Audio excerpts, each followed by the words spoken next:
మిత్రులు మహేష్ గారు చెప్పినట్టుగా పల్నాడు జిల్లాకు చెందిన మాజీ శాసనసభ్యులు రామకృష్ణారెడ్డి గారు నిన్న కొన్ని అనివార్య పరిస్థితుల్లో అరెస్ట్ కావాల్సినటువంటి పరిస్థితి ఏర్పడింది. కోర్టులో బెయిల్ కోసం యాంటిసిపేటరీ బెయిల్ కోసం ప్రయత్నం చేస్తే చాలా విచారణ తర్వాత యాంటిసిపేటరీ బెయిల్ను తిరస్కరించడంతో రామకృష్ణారెడ్డి గారిని అరెస్ట్ చేశారు. రామకృష్ణారెడ్డి గారు కూడా స్వచ్ఛందంగా లొంగిపోయి అరెస్ట్ అయ్యారు. తర్వాత కోర్టులో ప్రొడ్యూస్ చేయడం జరిగింది. దీన్ని మేమందరం ఇవాళ కలిసి కొన్ని విషయాలను ఆంధ్ర రాష్ట్ర ప్రజలకి, పలనాడు ప్రాంతానికి చెందినటువంటి పౌరులకి కొన్ని విషయాలను చెప్పాలనే ఉద్దేశంతో మేమందరం కూడా ఇక్కడ సమావేశమయ్యాం. రామకృష్ణారెడ్డి గారు సుదీర్ఘకాలం నుంచి ఆ నియోజకవర్గంలో గెలుపొందుతూ వచ్చారు. మా పార్టీ అధికారంలో ఉన్నప్పుడు గెలిచారు, అపోజిషన్లో ఉన్నప్పుడు కూడా గెలిచినటువంటి ప్రజాదరణ కలిగినటువంటి నాయకుడు. వరుసని కంటిన్యూస్గా 4 times గెలవటం జరిగింది. ఈ ఎన్నికలకు ముందే 2-3 సంవత్సరాలకు ముందే ఒక భారీ ప్లాన్ని చంద్రబాబు నాయుడు గారు తీసుకొచ్చారు. ఏ విధంగా అయినా సరే ఈసారి రామకృష్ణారెడ్డిని ఓడించాలి, ఎంతకైనా తెగించాలి అనేటువంటి ఉద్దేశంతో ఒక ప్లాన్ ప్రకారం అక్కడికి రావడం, అక్కడ రాజకీయాలకు దూరంగా ఉన్నటువంటి బ్రహ్మారెడ్డిని తీసుకొచ్చి అక్కడ అభ్యర్థిగా పెట్టుకుంటారు. అది వారి స్వేచ్ఛ, మేము కాదని అనను, కానీ ప్రజలు అర్థం చేసుకోవాలని మనవి చేస్తున్నా.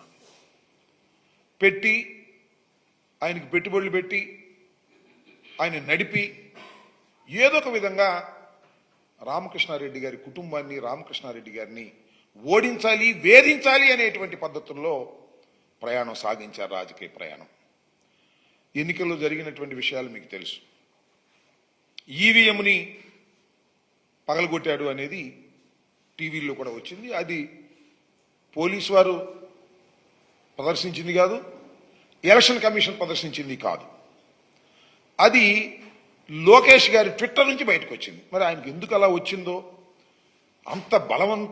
అంత శక్తివంతం ఎలా వచ్చిందో లోకేష్ గారికి నాకైతే అర్థం కాల. నాకే కాదు, ఎవరికీ అర్థం కాదు.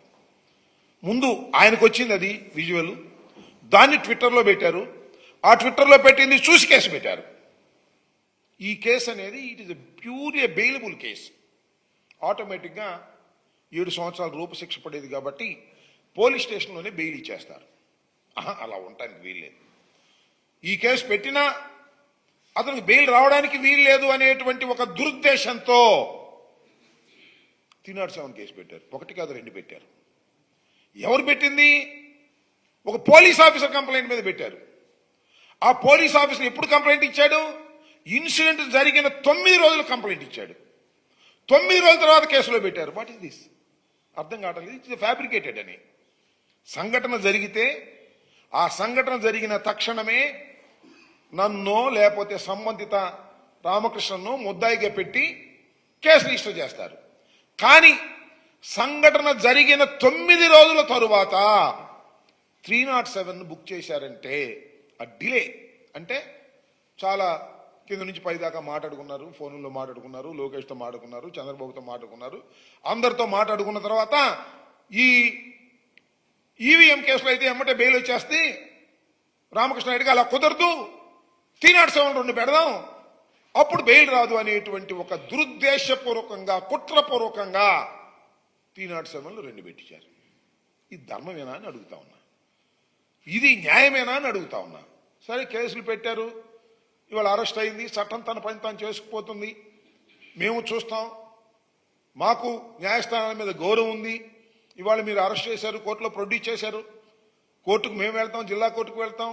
శాస్త్రంగా ఏం జైల్లో ఉన్నాడు కదా మా రామకృష్ణారెడ్డి గారు, బయటకు వస్తాడు కదా, 307లో బెయిల్స్ వస్తాయి. కాకపోతే ఇట్ మే టేక్ టైం. మమ్మల్ని ఏదో ఒక విధంగా ఇబ్బంది పెట్టాలి, కక్ష సాధించాలి, వరుసనే గెలుస్తున్నటువంటి రామకృష్ణారెడ్డి మీద కక్ష సాధించాలనే ఏకైక దురుద్దేశంతో ఈ కథ అంతా నడుస్తూ ఉన్నదనేది మా ఉద్దేశం, మా ఆవేదన అని మనం చేస్తున్నాం. నేను తీసుకెళ్లారండి,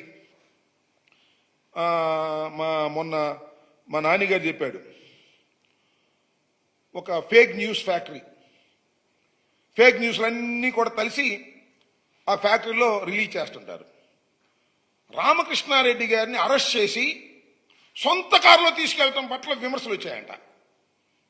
రామకృష్ణారెడ్డి గారిని అరెస్ట్ చేసింది ఎప్పుడైతే బెయిల్ రద్దయిందో పోలీసు వారు, అయ్యా నువ్వు పోలీస్ స్టేషన్కి రమ్మన్నారు, గౌరవంగా మా రామకృష్ణారెడ్డి గారు తన సొంత కారులో పోలీస్ స్టేషన్కి వెళ్ళారు.